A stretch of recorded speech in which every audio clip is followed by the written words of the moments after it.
नमस्कार, मी कल्पना. श्री स्वामी समर्थ. चला आपण आहे ना पोह्यांपासून एक नाश्ता बनवणार आहोत. खूप छान कुरकुरीत होतो, क्रिस्पी पण होतो आणि अप्रतिम आपला नाश्ता होणार आहे. तुम्ही नक्की ट्राय करून बघा आणि सकाळी चहासोबत तुम्ही खाऊ शकता. चला आपण रेसिपीला सुरुवात करू. इथे बघा एक वाटी भरून आहे ना पोहे घेतलेले आहे आणि हे पोहे आपण जे कांदा पोहे बनवतो तेच पोहे आहे. आपल्याला आता हे स्वच्छ असे 2 पाण्यानं धुवून घ्यायचे. हे बघा. चला त्याच्यातलं पाणी ना काढून घेते आणि आपल्याला पोहे जरा वेळ 5 मिनटं असेच झाकून ठेवायचे. त्याच्यानंतर आहे ना हे बघा 5 मिनटं झाल्यानंतर काय करायचं आहे आपल्याला हे पोहे ना थोडेसे मॅश करून घ्यायचे हाताने. ते भिजलेलेच असतात आणि इथे बघू शकता अगदी थोडंसं याच्यामध्ये आपल्याला पाणी पण घालायचं आहे आणि या पद्धतीने हातानेच आपल्याला मॅश करून घ्यायचे. हे बघा. चला आता याच्यामध्ये ना असा गोळा झाला पाहिजे थोडासा, बघू शकता. आता चला त्याच्यानंतर याच्यामध्ये आपल्याला आहे ना थोडासा पाण्याचा असा शिपका मारायचा आणि परत असे छान मिक्स करून घ्यायचे, म्हणजे मॅश करून घ्यायचे हाताने. आता याच्यामध्ये आपल्याला घालायचं आहे, बघू शकता. चला आता इथे मी घातलेलं आहे थोडासा कोबी, बारीक चिरून घालायचा आहे. आता त्याच्यानंतर कांदा घालून घेतला आहे. आता त्याच्यानंतर टोमॅटो घालते. आता इथे त्याच्यानंतर आपल्याला याच्यामध्ये हिरवी मिरची घालायची आहे, चिरून घेतलेली आहे. आणि इथे सिमला मिरची घातलेली एक. आणि इथे बघा हिरवे वाटाणे होते फ्रेश माझ्याकडे, शेंगा ते घातलेले आहे सोलून, वाटाण्याचे दाणे. आणि इथे मक्का पण होता माझ्याकडे फ्रेश असा, आणि मीठ घालून घेतलेले चवीनुसार. इथे बघा काळा चणा होता भिजवलेला, अगदी थोडासा घातलेला आहे. भरपूर अशी कोथिंबीर घालून घेतलेली आहे.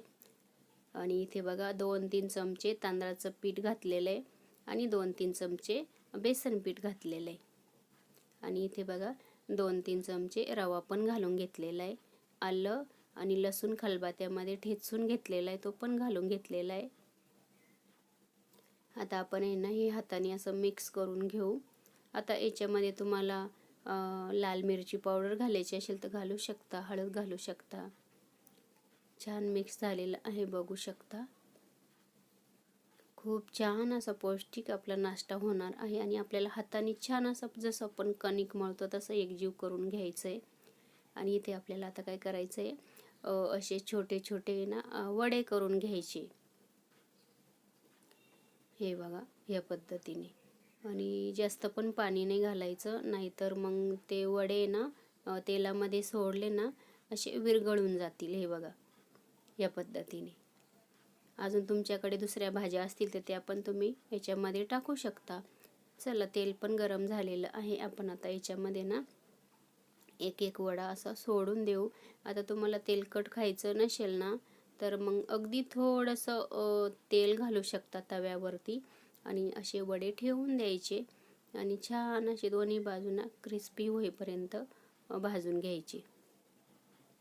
आता मुलांना ह्या पद्धतीचे खायचे होते, कुरकुरीत असे, म्हणजे मग तळल्यानंतर ते छान कुरकुरीत होतील, म्हणून मी ना तेलामध्येच तळून घेते.